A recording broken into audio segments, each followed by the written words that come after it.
Thank you so much for clicking on my video. And if you're returning, welcome back to my channel. Today, we continue our recap of Diana, Her True Story in Her Own Words by Andrew Morton. We are at part 2 of 3 of the final recaps of the actual book. Up until now, we have been recapping the transcripts from Diana's own words. And now we are in the 3 part breakdown of the book itself. And so now we're in part 2. And I would categorize this section as Diana really coming into her own, getting her wits about her and understanding royal life from a different level and being able to determine how to make it work for the things that matter for her. I definitely find this section to be encouraging and very realistic. Unfortunately, it is not the fairy tale because we obviously know how it ended, but it's great to hear from her how she came to the choices that she came to, how she made the decisions that she made, and how she was able to create a life that aligned with her value system despite the challenges that lay ahead of her. I find it to be a very inspiring part of the book, and I'm excited to talk about it here with you today. So let's get started.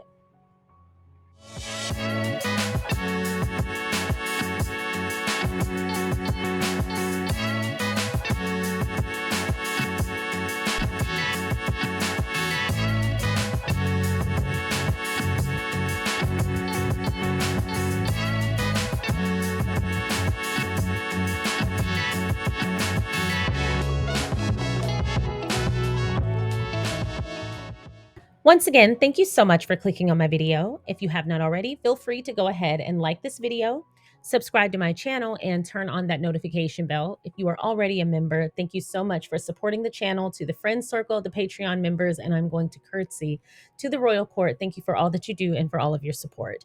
If you're not a member and you're interested in becoming a member, feel free to go ahead and hit the join button below this video or use the link in the description box below.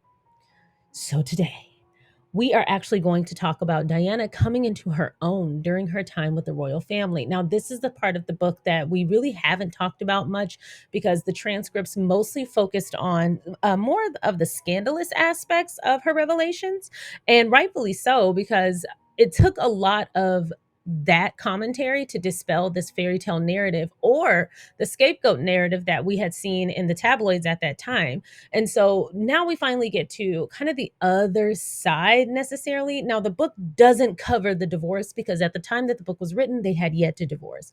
However, the section part 3 that will be coming out tomorrow on Friday covers the aftermath of the book. So that's why I love this 25th anniversary edition versus the original work, because we actually get a more well-rounded view of the impact of the book itself. Just kind of like you get the prequel, the book, and the sequel all in one. So I highly recommend listening to the audio version. It's very well narrated, but also they're able to do a lot of voice inflection, which I just find to be such a key aspect to storytelling. So without further ado, let's get into the recap.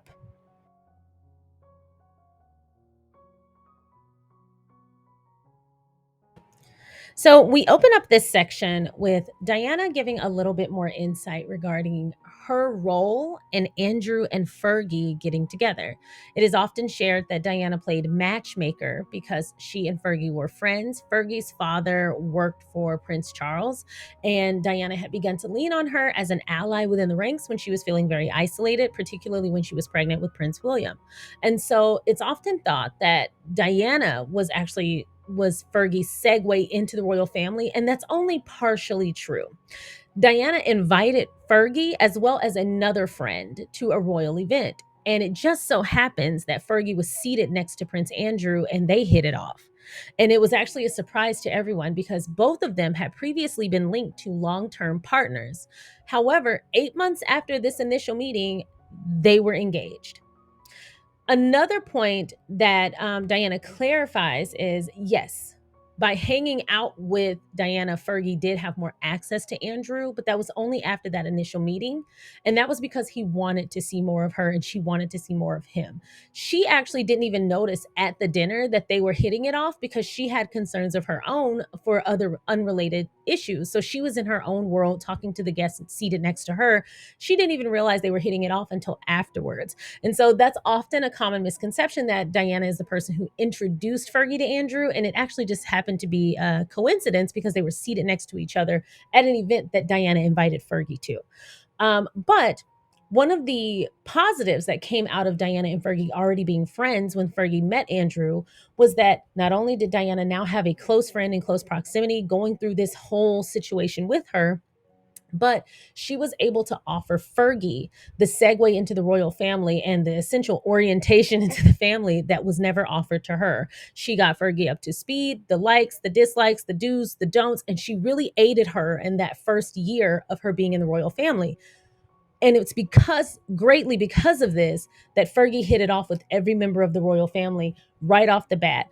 Not only that, but Fergie is also to blame for being so positive. She was very jolly. She was very fun. She was known to loosen up the party. She was just very comfortable in spaces that actually made Diana very nauseous and very uncomfortable. Diana did not like Sandringham at all. She expressed this quite often, whereas Fergie enjoyed it. Fergie was able to get people to loosen up. She hosted different types of intimate parties within the royal family that hadn't been done before, and helped people to really loosen up and have a good time. And people immediately took to her. To her credit, her personality is very fun and carefree, but also to Diana's credit, Diana helped her get acquainted with everyone in a way that wasn't done for her. So essentially, she aided her in creating that first impression by essentially being a buffer. And Fergie was able to enter the royal family with the type of orientation that Diana did not get. Diana loaned Sarah a black and white check coat when they visited Prince Andrew. A bit random, but every time I saw pictures of the Queen Mother, she just gave me bad vibes, and I've never liked her. Not that it matters, but she just gives me the ick. And something about her let me know that I didn't like her right off the bat. And I'm a good read of energy. I really am. I never really cared for her. So finding this out that she was mean to Diana and mobilized against her makes complete sense. Jealousy. So, just like the narration said, Diana and Queen Elizabeth, however, had a pretty warm relationship, and that could have been mostly affected by Queen Elizabeth wanting their marriage to work, knowing how important it was for the monarchy for Charles's marriage to be successful since he was the heir. And she had an incredible sense of duty. Makes total sense. But they also bonded over a mutual understanding.